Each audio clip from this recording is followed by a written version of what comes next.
Oi, tudo bem? Meu nome é Igor e eu sou redator. Há mais de 10 anos eu trabalho escrevendo materiais diversos para diferentes tipos de comunicação. E hoje eu quero conversar com você sobre algo que sempre me deixou muito curioso. Por que a gente sente tanto medo de errar quando vamos escrever? Bora conversar sobre isso?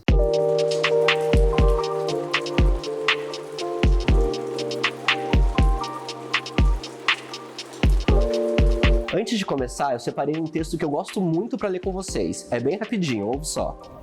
Nosso prof de latim, mestre Aristeu, era magro e do Piauí. Falou que estava cansado de genitivos, dativos, ablativos e de outras desinências. Gostaria agora de escrever um livro. Usaria um idioma de larvas incendiadas. Mestre Aristeu continuou: quisera uma linguagem que obedecesse à desordem das falas infantis do que das ordens gramaticais. Desfazer o normal há de ser uma norma. Eu li para vocês um trecho do poema Aula, do autor Manuel de Barros, escritor brasileiro. Nele, o mestre Aristeu, personagem citado por Manuel de Barros, propõe algumas reflexões que vão de encontro ao que estuda a sociolinguística, e é sobre ela que nós vamos conversar agora. Em linhas gerais, a sociolinguística é uma corrente da linguística que estuda a relação entre a língua e a sociedade. É o estudo do efeito de todos os aspectos da sociedade, incluindo as normas culturais, expectativas e contexto, na maneira como a língua é usada, e os efeitos do uso da língua na sociedade.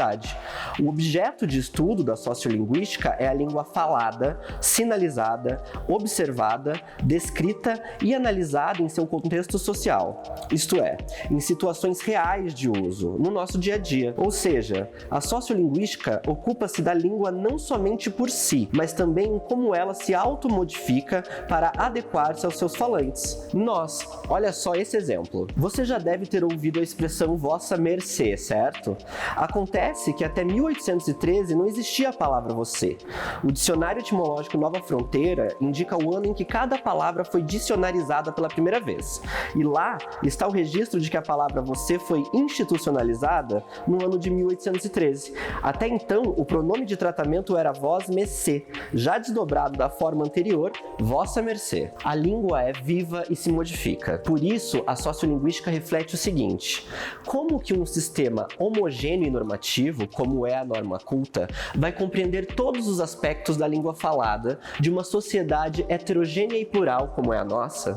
Quando falamos, nós temos uma infinidade de recursos para transmitir as nossas ideias. Podemos usar gestos com as mãos e com o corpo, expressões faciais e a própria entonação da voz. Entretanto, ao escrevermos um texto, as únicas ferramentas que dispomos são as próprias palavras e os sinais de pontuação, o que traz uma enorme limitação que pode se tornar ainda maior se a pessoa não tem o costume de escrever e não domina algumas técnicas, o que deixa tudo mais difícil. Outra questão é que nem sempre pensamos para falar. Na escrita, porém, é diferente. A gente sempre pensa antes de colocar as ideias no papel, ou digitá-las, o que é mais comum atualmente.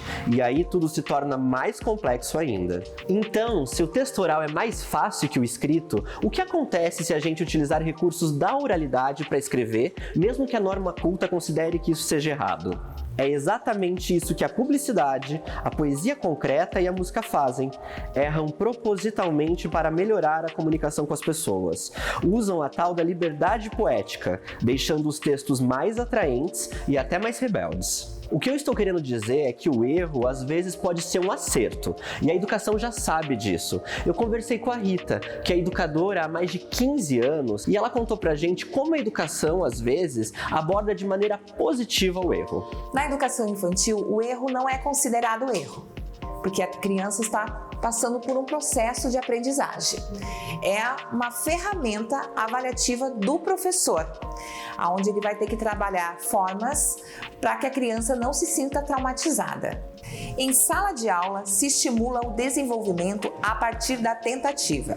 E eu acredito que os educadores precisam ter uma visão crítica a respeito do erro, até mesmo nos processos avaliativos, a fim de não traumatizar um estudante e, dessa maneira, desestimular a prática da escrita. Em 2019, eu também percebi algo sobre o erro que me levou a procurar práticas pedagógicas que me levassem a diminuir esse medo que a gente sente na hora de escrever. Porque o erro, ele impede que a gente pratique o nosso texto. E se a gente pratica, a gente não melhora. Em 2019, eu percebi que todos os meus alunos tinham medo de escrever porque eles tinham medo de errar. Na época, eu estava desenvolvendo um projeto em que passava algumas horas na rua escrevendo cartas de amor e de perdão para pessoas que não se sentiam confortáveis em escrever, mas que gostariam de dizer por escrito algumas coisas para amigos e familiares.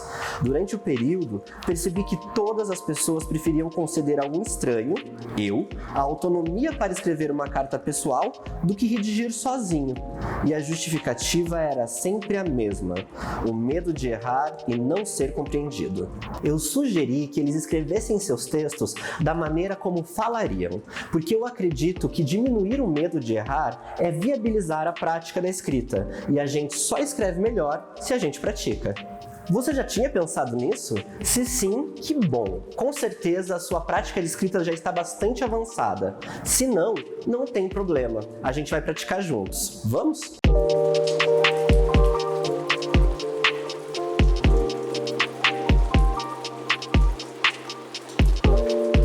Como eu disse anteriormente, eu fiquei algum tempo escrevendo cartas na rua, e isso me aproximou muito desse formato textual.